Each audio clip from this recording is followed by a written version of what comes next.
Ahoj všichni, vítejte u nového videa. Podle názvu asi už pravděpodobně víte o kom a o čem si dnes budeme povídat. A ano, dělám video o Lizzie Bordenové. Lizzie Borden je jméno, které někomu může znít povědomě, ale jiní o ní naopak vůbec nic neví. Faktem ale je, že její případ byl nazýván případem století, a to konkrétně století 19. Ve čtvrtek 4. srpna 1892 došlo k jednomu nejstrašnějších zločinů, který kdy byl ve Spojených státech spáchán. Tento případ tehdy uhranul celou Ameriku. Vražda, se kterou byla tehdy něco nepředstavitelného, navíc vražda manželského páru za denního světla v jejich vlastním domě. Stejně nepředstavitelné bylo tehdy pro policii podezření, že vrahem by měla být právě jejich svobodná 32letá dcera Lizzie. Proč Lizzie zabila? Na tuto otázku nezná dodnes nikdo odpověď. Stejně tak nikdo ale neví, zda Lizzie tehdy skutečně vraždila. Přesto ale americké děti opakují říkadlo o tomto incidentu dodnes. Lizzie Borden took an axe, gave her mother 40 whacks. When she saw what she had done, gave her father 41. Volně bychom to mohli přeložit jako Lizzie Borden sekerou 40krát majzla matku svou. Když viděla, co udělala, 41krát svého otce majzla. V příkladle je hned několik nepřesností, ten počet teda neodpovídá, přestože jich i ve skutečnosti bylo poměrně hodně. A nejednalo se také o Lizziinu matku, ale byla to její nevlastní matka. Nicméně i také děsivé, že se jedná o dětskou říkanku, zejména pokud uvážíme, že je to inspirovaný skutečnou velmi krvavou vraždou. Ale co si budem, některý český dětský říkadla jsou taky dost pochybný. Lizzie Andrew Borden se narodila 19. července 1860 ve městě Fall River v americkém státě Massachusetts. Její matka se jmenovala Sarah Anthony a její otec Andrew Jackson Borden. Lizzie měla také starší sestru, která se jmenovala Emma Lenora. Jejich otec byl velmi bohatý muž. Jeho bohatství se v době jeho smrti odhadovalo na přibližně 10 až 15 milionů dolarů. Andrew prosperoval ve výrobě a prodeji nábytku a rakví a poté se stal velmi úspěšným developerem v oblasti nemovitostí. Vedl několik textilních závodů a vlastnil značné množství nemovitostí. Byl také prezidentem Union Saving Banks a ředitelem Darfy Safe Deposit and Trust Company. Přes své bohatství byl Andrew známý svou šetrností. Na to, jak byl bohatý, koupil pro svou rodinu poměrně malý dům a i vnitřek domu udržoval velmi jednoduchý a skromný. Dokonce dlouhou dobu neměli doma ani tekoucí vodu, šetřil na nábytku, šetřil na jídle, šetřil prakticky na všem. A jeho dvě dcery z toho nebyly vůbec nadšené. Cítili se trapně, chtěli žít mnohem lepší život. Dům Bordenových se sice nacházel ve velmi dobré městské čtvrti, ale nejbohatší obyvatelé města Fall River, včetně Lizziených bratranců a sestřenic, žili v módní čtvrti The Hill. Lizzie k ním často chodila na návštěvu, na čajové dýchánky a milovala způsob života, který měli. Žili v bohatství, měli kolem sebe zlaté věci, pracovali pro ně služebníci a komorné. Prostě milovala všechno, co její otec nikdy své rodině nedopřál, přestože si to mohl dovolit. V březnu 1963 zemřela Lizziina matka Sarah Bordenová na překrvení dělohy a onemocnění páteře. 3 roky po jejich smrti se Andrew oženil s Abby Darfy Grayovou.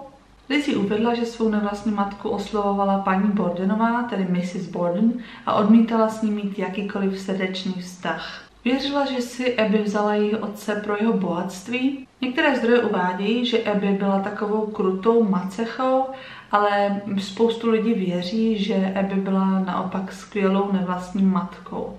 Ať už to bylo jakkoliv, jedno je jisté. Abby se svou nevlastní matkou neměla vůbec dobrý vztah, vůbec ji neměla v lásce a to bylo něco, čím se nijak netajila.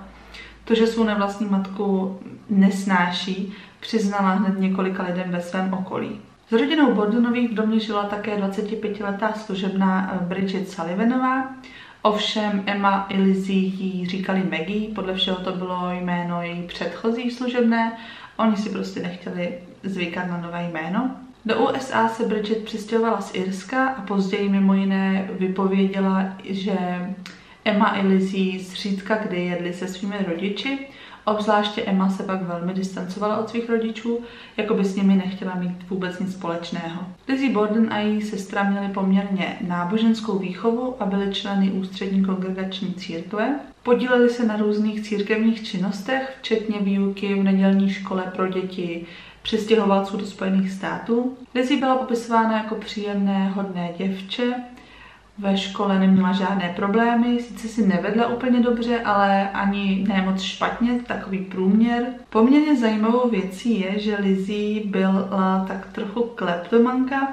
Vědělo se o ní, že má tendence krást v místních obchodech. Její otec prý místním obchodníkům říkal, že kdyby u nich Lizzie cokoliv ukradla, tak ať to nějak neřeší, napíšou mu to na účet, že to později všechno zaplatí. Takže Lizzie v pohodě jí krádeže procházeli, obchodníci ji nechávali krást, nechali to být a její otec to pak všechno prostě zaplatil. Když Lizzie vyrůstala, její sestra Emma pro ní byla skoro jako matkou, zejména pak tedy po smrti jejich vlastní matky. Byly si velmi blízké a jak už jsem se zmínila, tak obě měly svému otci za zlé, že tolik šetří, že nemohou mít život, jaký by chtěli, že nebydlí v té nejlepší čtvrti ve městě. A jako by to nebylo málo, tak v měsících před vraždami Andrew dokonce začal rozdávat nemovitost členům Abbyiny rodiny. Poté, co dům dostala i sestra jejich nevlastní matky, tedy jejich nevlastní teta, sestry Bordenové požadovaly a také nakonec dostali dům k pronájmu, dům, ve kterém rodina žila před smrtí jejich vlastní matky. Den před vraždami, tedy 3. srpna 1892, Andrewa navštívil John Winnicott Morse, bratr jeho první manželky, tedy Lizzie Streets, aby s ním prodiskutoval nějaké obchodní záležitosti a Andrew ho vyzval, aby u nich několik dní zůstal. Té noci spal John Morse v pokoji pro hosty. V té době také doma nebyla Emma, která už několik týdnů byla na návštěvě u nějakých svých přátel mimo město. Následujícího rána po snídani, na které byl Andrew, Abby, John, Lizzie a služebná Bridget, se John a Andrew odebrali do obývacího pokoje, kde si asi hodinu povídali. John odešel chvíli před 9, aby si koupil pár volů a aby navštívil svou neteř ve Fall River, ale plánoval se na oběd opět vrátit do domu rodiny Bordenových. Andrew Borden odešel na ranní procházku někdy po 9. hodině, zašel do města, navštívil pár budov, které vlastnil, vyřídil nějaké obchodní záležitosti. Ačkoliv úklid pokoje pro hosty byl jednou z pravidelných činností Lizzie, Abby odešla nahoru do patra někdy mezi 9 a půl 11, aby uslala postel. Podle forenzního vyšetřování stála Abby v době útoku tváří v tvář svému vrahovi. Nejprve byla sekerou zasažena do boku hlavy těsně nad uchem, což způsobilo, že se otočila a spadla tváří na podlahu. Z toho pádu pak měla pohmožděniny na čele a na nose. Poté jí vrah ještě několikrát udeřil ze zadu do hlavy. Abby dostala celkem 19 přímých zásahů do zadní části hlavy. Když se Andrew Borden někdy kolem 10:30 vrátil domů, tak jeho klíč z nějakého důvodu nedokázal otevřít vstupní dveře, takže zaklepal. Služebná Bridget Sullivanová šla dveře otevřít, následně zjistila, že se zasekly a tiše zaklela. Později vypověděla, že v tu chvíli slyšela, jak se Lizzie směje. Řekla, že ji sice neviděla, ale že smích vycházel z prvního patra. To bylo považováno za významné, protože Abby v tu chvíli už byla mrtvá a její tělo by bylo viditelné pro kohokoliv, kdo by se v tom patře nacházel.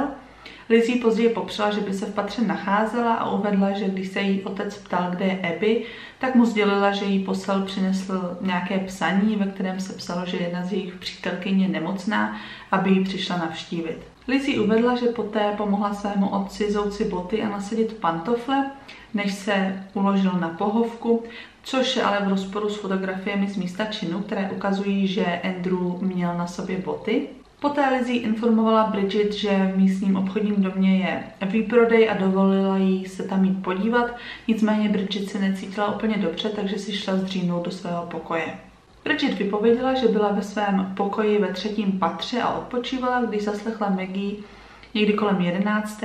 jak volá Maggie honem, pojď sem, otec je mrtvý, někdo vešel dovnitř a zabil ho. Andrew ležel na gauči v obyvacím pokoji v přízemí a byl 11krát zasažen sekerou. Jedna z ran, která zasahla jeho oko, naznačovala, že při útoku spal. Jeho stále krvácející rány vypovídaly o tom, že šlo o velmi nedávný útok. Doktor Bowen, rodinný lékař, dorazil ze svého domu naproti v ulici a stanovil, že obě oběti jsou bohužel po smrti. Detektivové odhadli, že k Andrewově smrti došlo přibližně v 11 hodin. Do domu Bordenových samozřejmě dorazila policie a začalo vyšetřování. První teorií bylo to, že se jednalo o nějakého šíleného vraha, který se do domu dostal a Bordenovi zavraždil.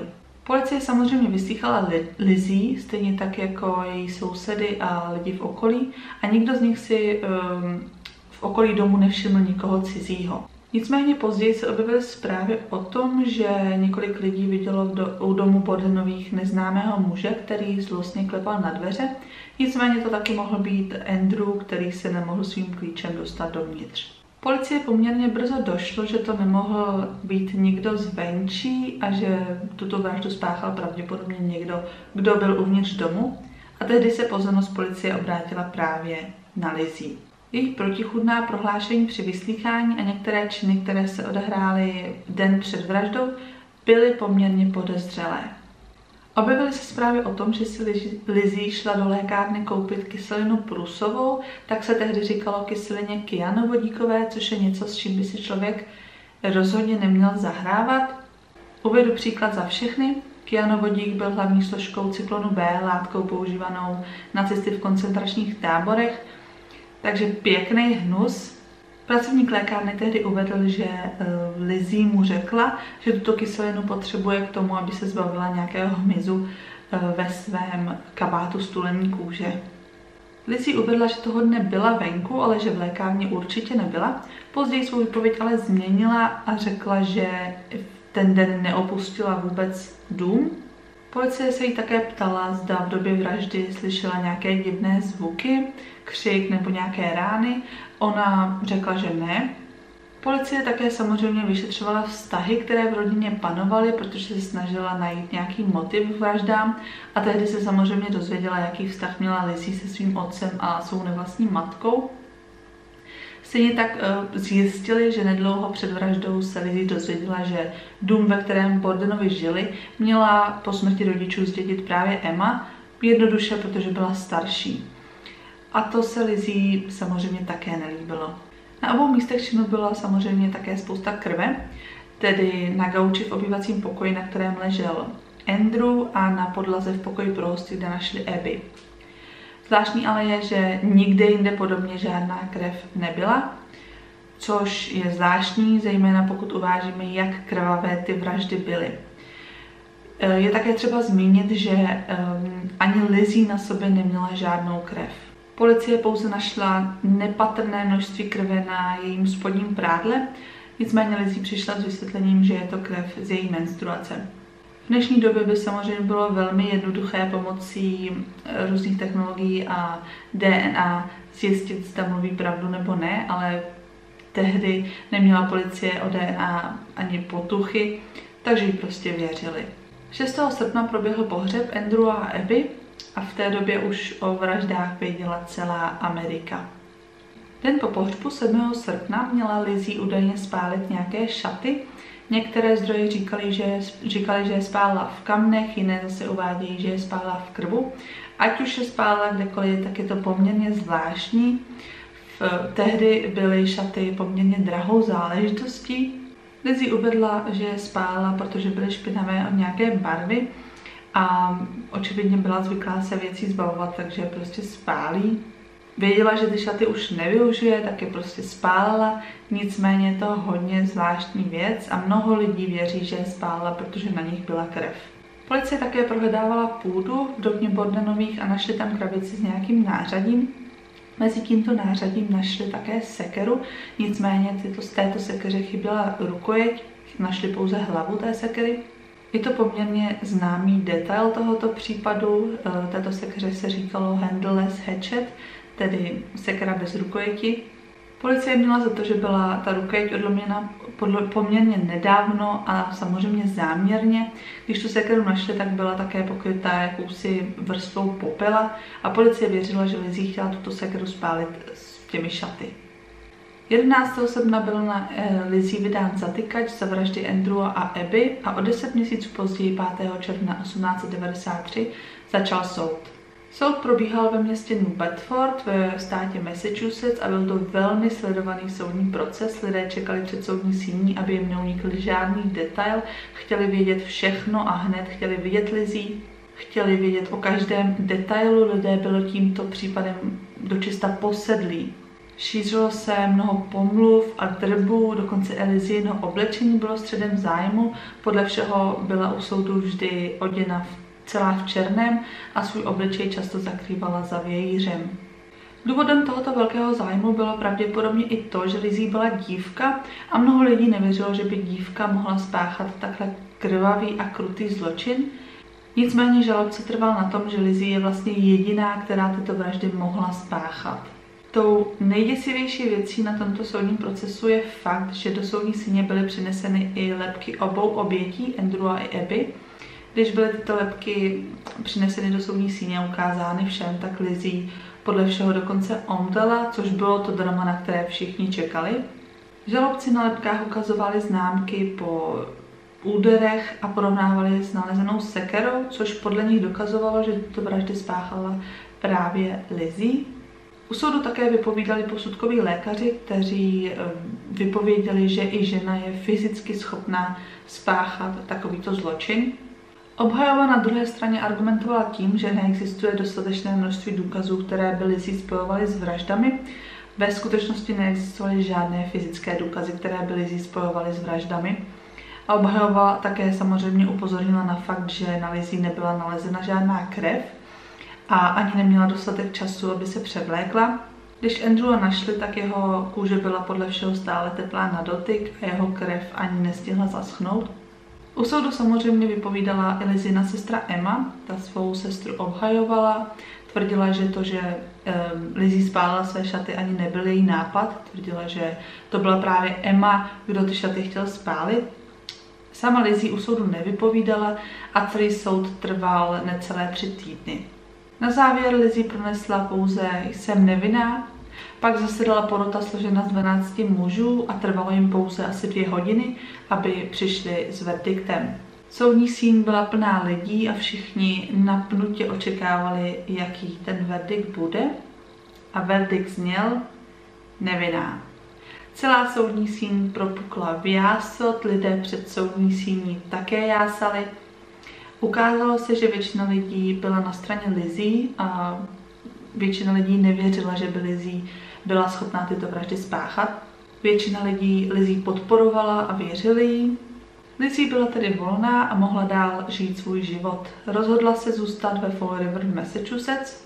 Ona a její sestra Emma zdědili asi $350 000, což by v dnešní době bylo asi 10 milionů.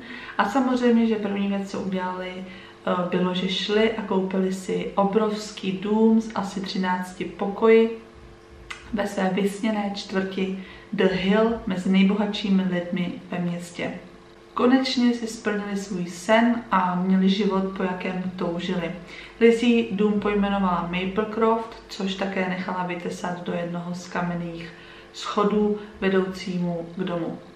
Po nějaké době se také změnila jméno z Lizzie na Lisbeth, což mnoho lidí odsuzovalo, protože tehdy si ženy mohly měnit jméno pouze pokud se vdali a Lizzie se nikdy nevdala.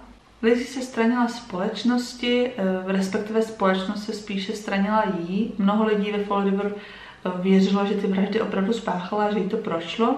Kostel, do kterého předtím Lizzie často chodila, jí dokonce zakázal tam nadále chodit právě kvůli těmto vraždám, což pro Lizzie bylo hodně těžké. Později se k ní otočila zády i její sestra Emma, už si nebyly tak blízké. Hodně se doma hádali a tak se nakonec Emma rozhodla, že se odstěhuje a pořídila si nový dům v New Marketu. Sestry se už nadále nevídaly. Podle některých zdrojů ale Emma sama přiznala, že se u nich doma v době, kdy dívky vyrůstaly, děly ošklivé věci, o kterých ani Emma nechtěla mluvit v detailech.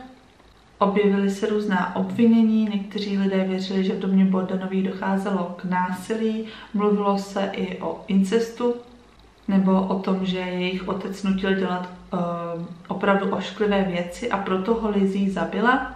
Je tu jedna teorie, která vychází z toho, že útok na Andrewa byl hodně zaměřen na jeho oči.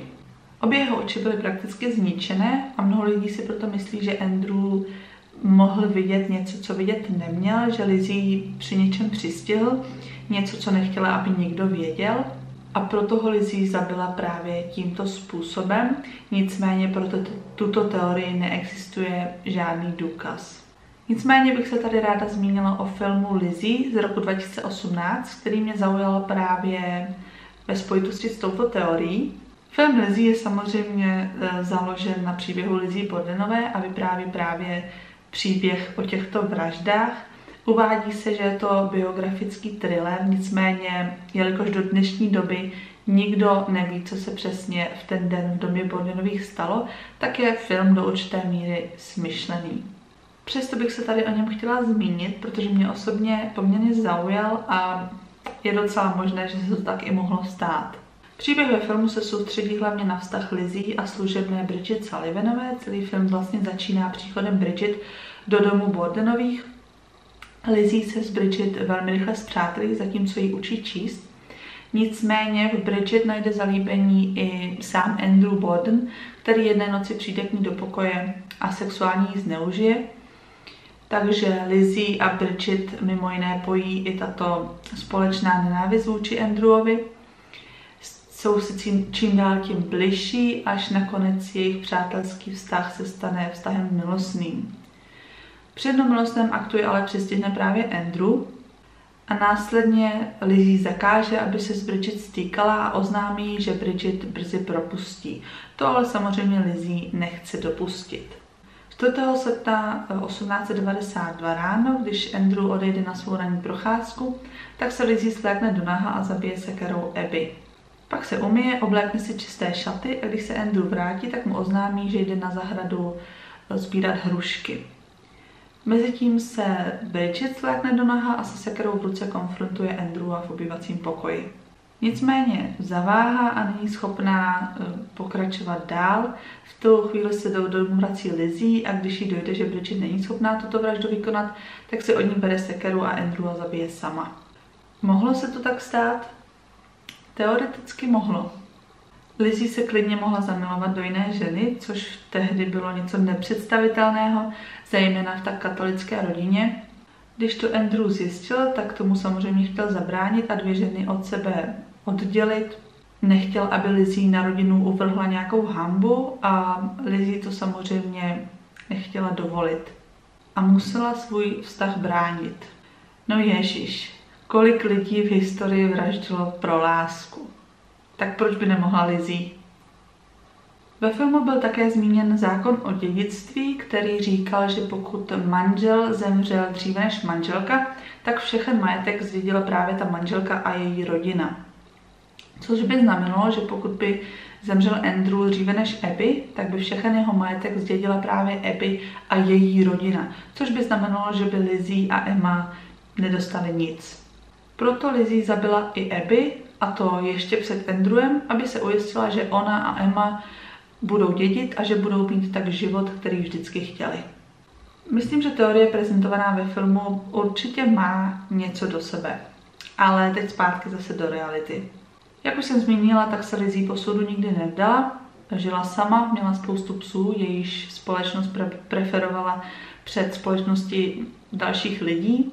Lizzie zemřela 1. června 1927 ve věku 66 let po dlouhé nemoci způsobené komplikacemi po operaci žlučníku. Její sestra Emma zemřela o pouhých 9 dní později na selhání ledvin. Obě byly pohřbené vedle svého otce a vedle své nevlastní matky na hřbitově Oak Grove ve Fall River.